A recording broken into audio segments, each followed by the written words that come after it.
Hi, this is Andrew Clark, the Logistics Linchpin, helping you to scale up without stress. Today I'm going to look at how your choice of forklift can literally suck the life out of your profit. Now, there are lots of different types of forklifts, but you may not be fully aware of the implications that your choice of forklift can actually have on how much stock you can fit into your warehouse. So today I'm going to do a quick rundown on the key different types of forklifts that are available and widely used in warehouses today. And then we're going to look at some warehouse designs and how your choice of forklift affects how much stock you can fit in because of the aisle spacing between the racks in your warehouse. Traditional type of forklift is the counterbalance forklift. These forklifts, you see them everywhere, gas, electric, the original, and many people still regard that as the best. Now, a lot of people, these get used for truck loading and they just take them into the warehouse and they use them for storing pallets in the racking. But they need an aisle width of around about 4.5 metres. It's pretty much, that's the standard aisle width from rack to rack that is used with a counterbalance forklift. Now, some need more than that, some need less, depends on the forklift, but that's what we're going to go with, 4.5 metres. The alternative is the reach truck. So this is the common warehouse, narrow aisle warehouse forklift. The one on the left is a fixed mast pantograph forklift where the tines reach out on a pantograph. The one on the right is a moving mast forklift where the entire mast moves up and down the straddle legs and the forks reach out, pick up a pallet and bring it back. And that design is what allows it to work in an aisle of only 3.3 metres rack to rack.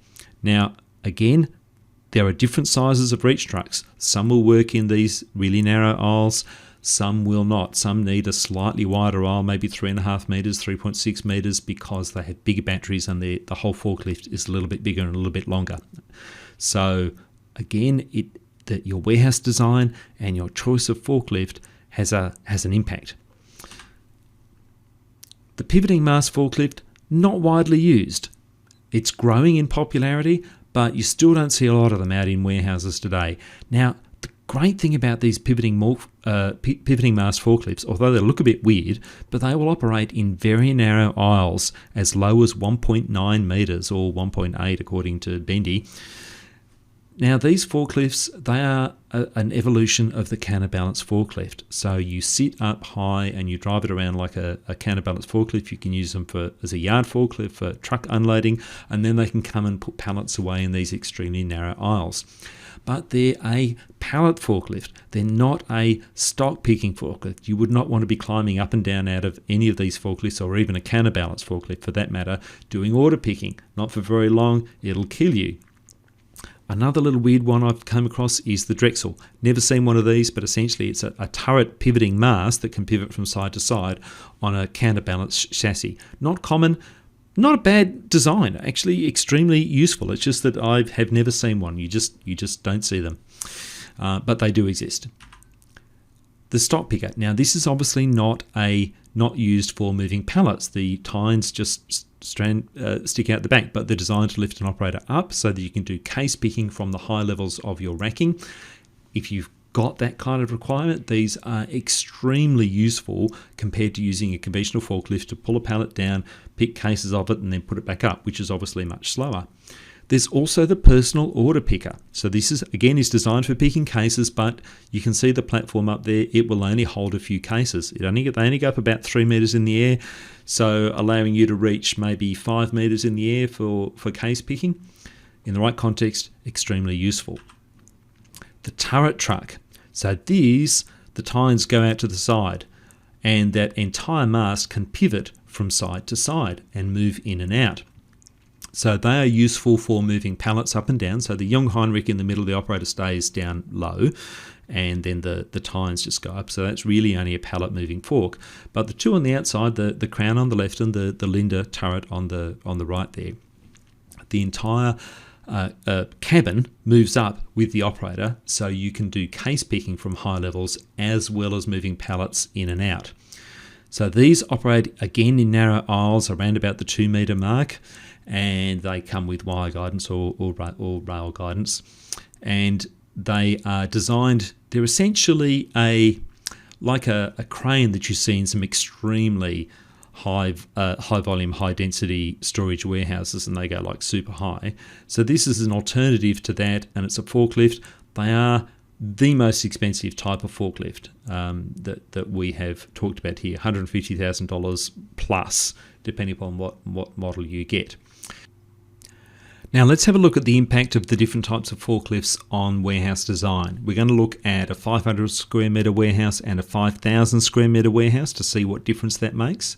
Here we're looking at a 500 square metre warehouse, 20 by 25 metres, with counterbalance forklift, 4.5 metre aisles. So a couple of things to note: we have only 5.8 metres of warehouse with 7 bays of racking. Not bad, might be enough, but staging space is gold in a warehouse and can really make a difference. So some of the different designs have an impact on the staging space, so you need to consider the entire operation of the warehouse.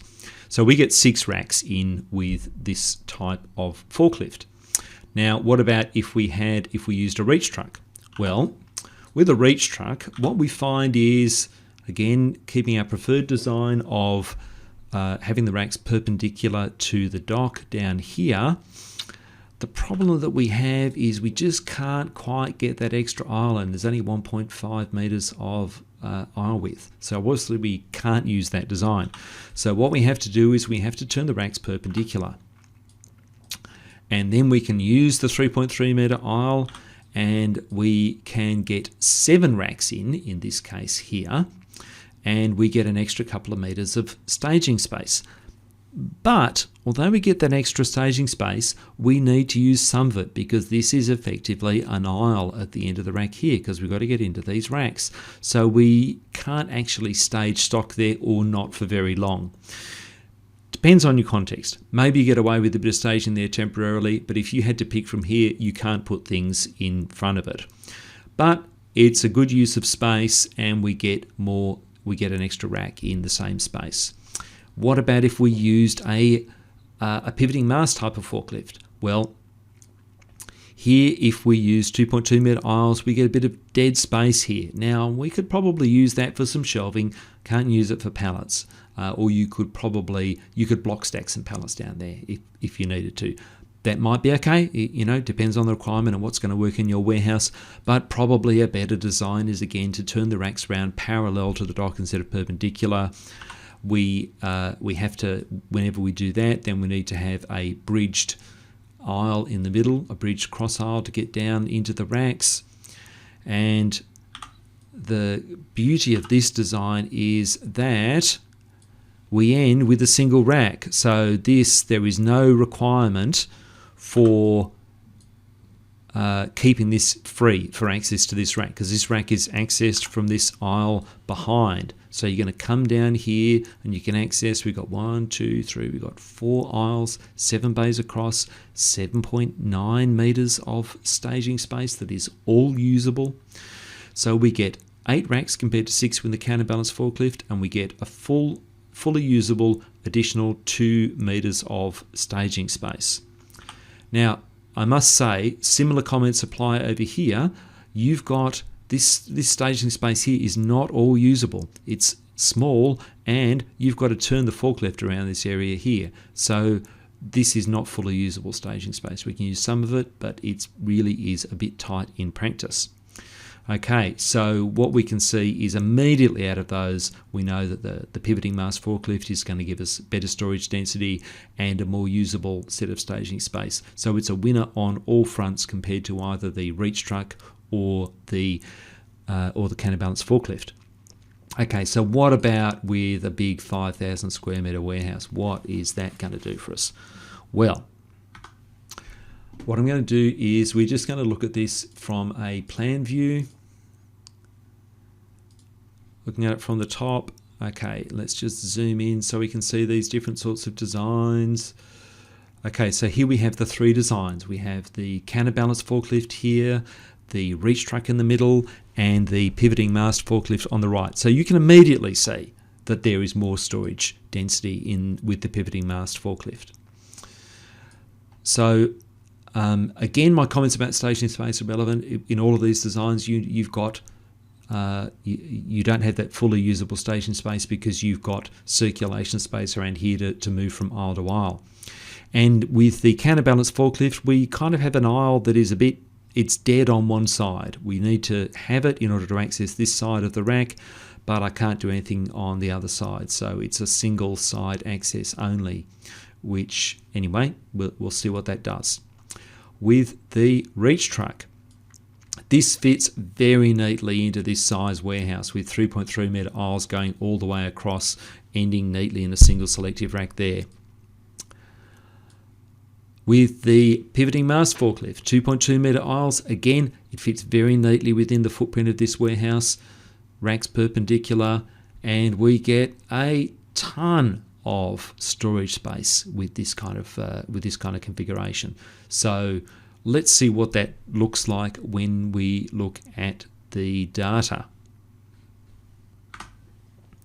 So here's a table of the different size warehouses, the 500 square metre warehouse on top and the 5,000 square metre, 5,200 square metre warehouse below.